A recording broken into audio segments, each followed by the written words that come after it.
फुलकोबीला बाजारभाव योग्य मिळत नसल्यानं शेतकऱ्यांना फुलकोबीच्या पिकात सोडल्या मेंढ्या। जालन्याच्या भोकरदन तालुक्यातील वडोद तांगडा येथील घटना। शेतीमालाला योग्य बाजारभाव मिळत नसल्यानं शेतकरी आर्थिक संकटात। आज दिनांक 9 फेब्रुवारी रोजी सकाळी 10 वाजता मिळालेल्या माहितीनुसार फुलकोबीला योग्य बाजारभाव मिळत नसल्यानं शेतकऱ्यानं फुलकोबीच्या पिकात मेंढ्या सोडल्यात।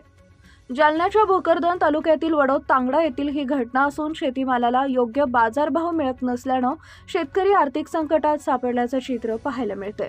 वडोद तांगडा येथील शेतकरी माणिक तांगडे यांनी आपल्या 1.5 एकर शेतात फुलकोबी पिकाची लागवड केली होती।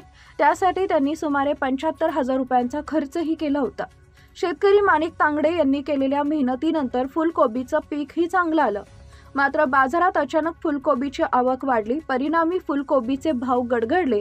त्यामुळे शेतकरी माणिक तांगडे यांनी आपल्या फुलकोबीवर केलेला खर्चही निघत नसल्यानं ते आर्थिक संकटात सापडले असून त्यांनी आपल्या 1.5 एकर शेतात फुलकोबीचं नुकसान करण्यासाठी चक्क मेंढ्या सोडल्यात। दरम्यान शेतीमालाला योग्य बाजारभाव उपलब्ध करून देण्यासाठीही शेतकऱ्यांना मागणी केली आहे।